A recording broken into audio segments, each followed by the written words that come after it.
From settling long-standing issues that have beleaguered the public, the Department of Transportation now works to transport the Filipino from the present to the future, bringing the Philippines closer to the golden age of infrastructure.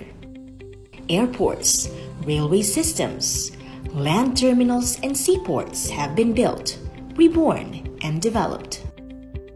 Our current leadership under the Duterte administration and Secretary Arthur Tugade are tirelessly working hard to gain back the reputation and the trust in solving long-time problems in the transportation industry. Before, NAIA used to be one of the world's worst airports. In just 2 years, it was awarded and recognized as one of the most improved airports in the world. NAIA Terminal 1 has new glass aero bridges and 2 rapid exit taxiways. NAIA Terminal 2 is undergoing renovations. Before, airports used to be plagued with cases of laglag bala and bukas bagahe. These incidents have significantly decreased with new guidelines and a policy for zero tolerance for harassment and extortion of passengers. Before, Clark International Airport used to be an overlooked and underutilized airport. Today, it reaches new heights as more and more flights are offered. 2.5 million passengers have been recorded in 2018, making this the highest volume of passengers to date. Clark Airport is now one of the busiest airports in the country, with 524 domestic flights and 222 international flights weekly. Before, the train systems have been a major pain for commuters with their lack of coaches, repeated breakdowns, and passenger overflows. Now, unloading incidents and service interruptions are significantly reduced. The long-awaited overhaul and rehabilitation of the MRT-3 has already started. In May, Sumitomo Corporation, Mitsubishi Heavy Industries, and TES Philippines took over the rehabilitation and maintenance of the rail line. The Philippine National Railways has also reopened its train service from Caloocan to De La Rosa in Makati and extended it with the opening of the Sangandaan station. The PNR also extended rail services to the city of Malabon with the opening of the Governor Pascual station. Before, the dream to interconnect the major rail lines has been stalled for 9 years. The common station has started construction and will connect the 4 major rail lines together. Before, Republikang Walang Plaka. Now, LTO manufactures its own license plates. 1.7 million pairs of plates have been distributed nationwide. Before, no driver's license cards and only paper receipts were distributed. Now completely addressed, over 10 million licenses have been printed, all with 5-year validity and 32 security features against counterfeit. Before, from what started as just 2 routes for P2P buses in 2015, the premium point-to-point buses now have 37 routes and cover provincial routes. Before, the long outstanding balance of Philippine Airlines. This has finally been settled with the DOTR. Before, fixers and long lines with manual transactions have always been the impression for frontline agencies. Now, platforms for online transactions have been launched. Before, for more than a decade, there was no direct shipping route from Davao to Manila. In 2018, the route has been re-established. Before, the Philippine Coast Guard was decades behind in resources and equipment. Now, the PCG has acquired fast patrol boats, multi-role response vessels, plus a rigid-hull inflatable boat. A boost of 560 lighthouses are now operational, and the target this 2019 is to add over 20 more. These are what we have done, closing a chapter of long-standing issues for the Filipino people. And we are about to do more. Ushering in the golden age of infrastructure, the DOTR continues to build transportation infrastructure in the aviation, railways, roads, and maritime sectors. The DOTR also established major policies and initiatives across the transportation industry that delivered key changes, partnerships, and agreements for the country's growth and modernization. The DOTR's aviation and airport sector opens up more gateways as it develops existing ones. The DOTR has successfully inaugurated the country's first eco-airport. The Bohol Panglao International Airport is hailed as the green gateway to the world. The Mactan Cebu International Airport's new terminal building has also been inaugurated. This accommodates 8 million more passengers annually, further boosting the nation's second-largest airport. Across the country, airports are being constructed, expanded, and improved. Maasim Airport gets a new passenger terminal building. The construction of Clark Airport's new terminal building is underway. Tacloban, Tuguegarao, and Virac airports have all been expanded. San Vicente Airport's been improved and now caters to commercial flights. Marinduque Airport's new passenger terminal building has been finished. The PTB of Camiguin and Ormoc airports are also ready for inauguration. Meanwhile, the runway extension project for Vigan Airport broke ground in April. Its PTB expansion is also in the works. Development projects are also slated for the airports in Lawag, Baler, and Antique.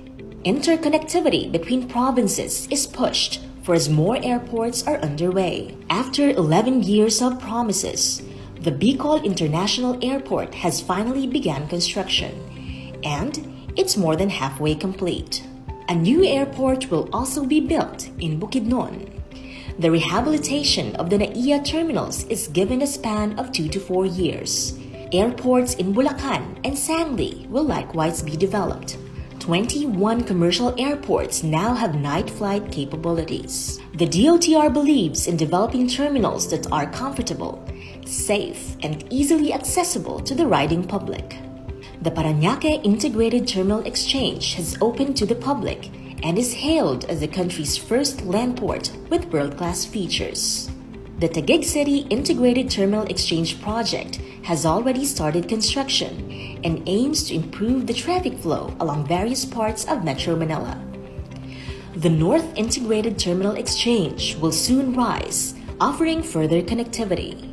The DOTR also sat down with private partners to remove around 12.5 billion pesos in grantors payments for the ITX projects in Taguig and Parañaque. The PUV modernization program delivers comfortable, safe, and environment-friendly public utility vehicles to commuters. Taking a step further for the environment, DOTR has deployed eco-friendly vehicles in Boracay.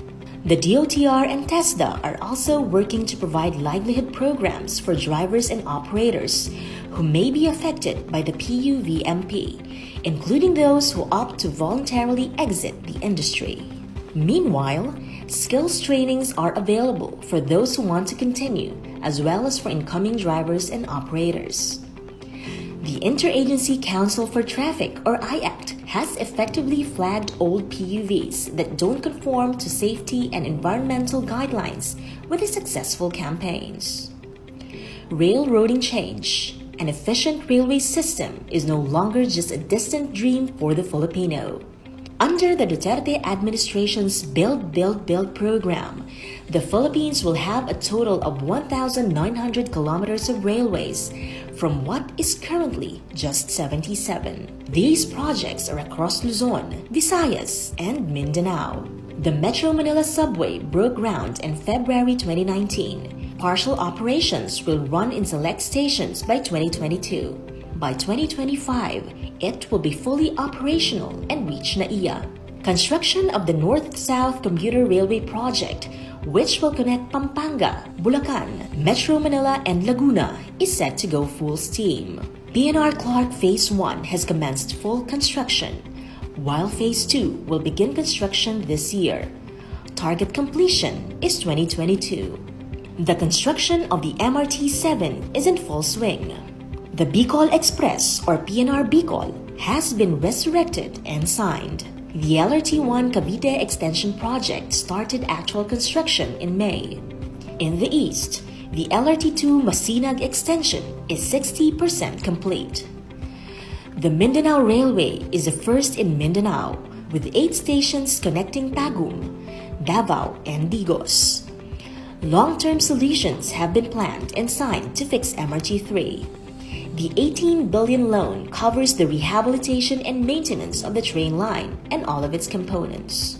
Sumitomo Corporation and Mitsubishi Heavy Industries return as the MRT3's maintenance provider.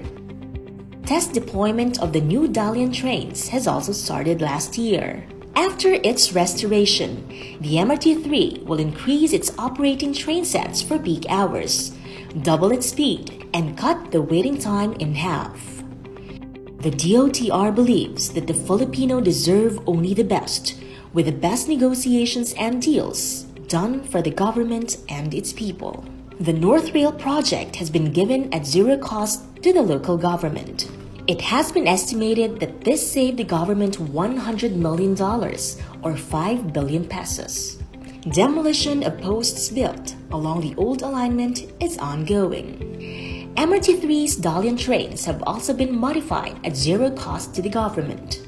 Across the Philippines, massive improvements have been made in the country's seaports, its facilities, and agencies. Together with the PPA, the DOTR has completed 200 commercial and social and tourism ports targeted to bring convenience to everyone. Ports, as well as passenger terminals, are nearly finished and rolled out. Malalag Port in Davao del Sur is 94% completed with ongoing construction.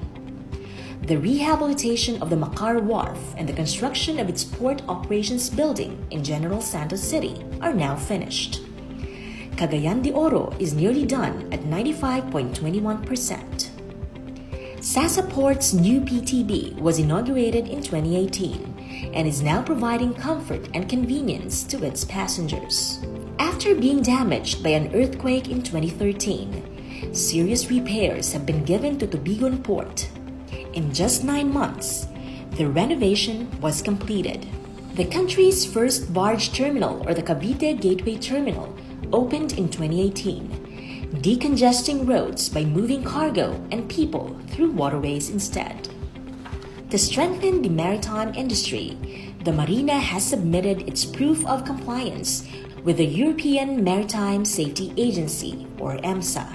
This aims to improve the country's maritime performance, education, training, and certification system with Filipino seafarers. The PCG continues to exert maximum effort in protecting the Philippine seas through capability enhancement, regular maritime patrol, law enforcement collaboration, search and rescue, and evacuations. It also established maritime safety mechanisms and is working on infrastructure developments. For fiscal performance, 3 agencies under the Department of Transportation remain among the government-owned and controlled corporations with the highest dividends remitted to the country's coffers in 2018. These are the Civil Aviation Authority of the Philippines, the Philippine Ports Authority, and the Manila International Airports Authority. The DOTR is confident in getting things done without any taint of corruption. The department has been consistent with its commitment to promote transparency and eradicate corrupt and abusive practices in all levels. Secretary Tugade has ordered the filing of the cases against corrupt officers and employees. In pursuit of transparency, the live streaming of bidding processes for 173 DOTR projects have been shared in DOTR's Facebook account. For quality management of procurement processes through public bidding, the DOTR has received an ISO certification. The DOTR also engages with the public to listen, respond, and solve problems. The DOTR boasts of having one of the highest social media engagements across all government agencies, with constant engagement and timely responses. For 2 consecutive years, the Department of Transportation has been recognized as one of the top performing and requested agencies in the Freedom of Information Awards. 2018 proved what DOTR can achieve with our commitment to good governance and a strong pursuit of our country's goals. United to serve the people, the Department of Transportation will continue to bridge the archipelago and its people closer together.